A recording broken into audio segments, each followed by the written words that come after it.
بسم اللہ الرحمن الرحیم۔ پیارے ناظرین، آج کی اس ویڈیو میں ہم سورہ اخلاص کے بارے میں بات کریں گے۔ سورہ اخلاص قرآن کی 112ویں سورت ہے اور اسے سورہ اخلاص یا قل هو اللہ احد بھی کہا جاتا ہے۔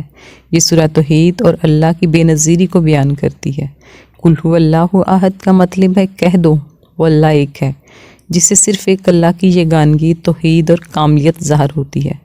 مسند احمد میں ہے کہ مشرکین نے نبی صلی اللہ علیہ وسلم سے کہا اپنے رب کی اوصاف بیان کریں۔ اس پر یہ صورت نازل ہوئی۔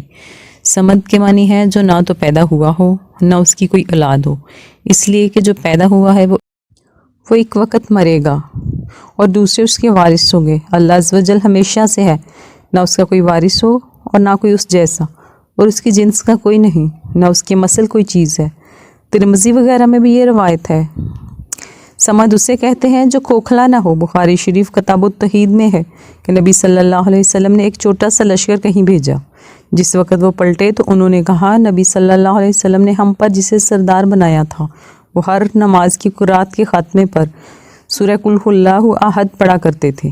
آپ صلی اللہ علیہ وسلم نے فرمایا ان سے پوچھو وہ ایسا کیوں کرتے تھے؟ پوچھنے پر انہوں نے کہا کہ یہ سورہ رحمان کی صفت ہے، مجھے اس کا پڑھنا بہت ہی پسند ہے۔ نبی صلی اللہ علیہ وسلم نے فرمایا انہیں خبر دو کہ اللہ بھی اس سے محبت رکھتا ہے۔ بخاری شریف کتاب الصلاۃ میں ہے کہ ایک انسانی مسجد قباء کے امام تھے۔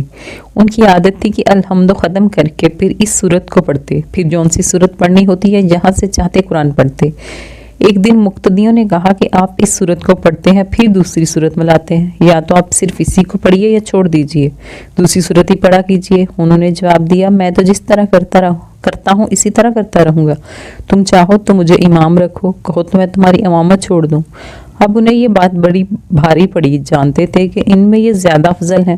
ان کی موجودگی میں کسی دوسرے کا نماز پڑھانا بھی انہیں گوارا نہ ہوا۔ ایک دن جب کہ نبی پاک صلی اللہ علیہ وسلم ان کے پاس تشریف لائے تو ان لوگوں نے آپ سے یہ واقعہ بیان کیا۔ آپ صلی اللہ علیہ وسلم نے امام صاحب سے کہا تم کیوں اپنے ساتھیوں کی بات نہیں مانتے اور ہر رکعت میں اس سورت کو کیوں پڑھتے ہو؟ وہ کہنے لگے یا رسول اللہ مجھے اس سورت سے بڑی محبت ہے۔ آپ صلی اللہ علیہ وسلم نے فرمایا اس کی محبت نے تجھے جنت میں پہنچا دیا۔ سورہ اخلاص کے وظائف۔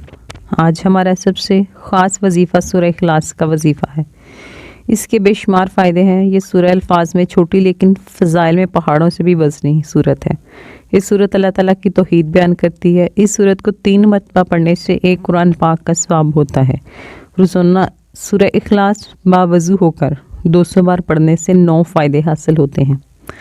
اللہ تعالیٰ 300 غضب کے دروازے بند کر دیتے ہیں، مثلا دشمنی، قہر، فتنہ، ناراضگی۔ اور یہ آپ کو معلوم ہوگا جب اللہ ناراض ہوتے ہیں تو اللہ تعالیٰ انسان سے نعمتوں کو چھین لیتے ہیں، جب اللہ راضی ہوتے ہیں تو غضب کے دروازے اللہ تعالیٰ بند کر دیتے ہیں تو انسان پر رحمتوں کے دروازے کھول دیتے ہیں۔ اس کے علاوہ 200 مرتبہ سورہ اخلاص پڑھنے کا فائدہ یہ بھی ہے کہ اللہ تعالیٰ اس شخص پر 300 رحمت کے دروازے کھول دے گا، رحمتیں ہی رحمتیں برسیں گی۔ اور اس کا تیسرا فائدہ یہ ہے کہ اللہ تعالیٰ 300 رزق کے دروازے کھول دے گا۔ آج کل ہر شخص روزی کی پریشانی، رزق کی پریشانی، نوکری کی پریشانی میں مبتلا ہے، اس لیے روزانہ 200 مرتبہ سورہ اخلاص باوضو ہو کر پڑھیں۔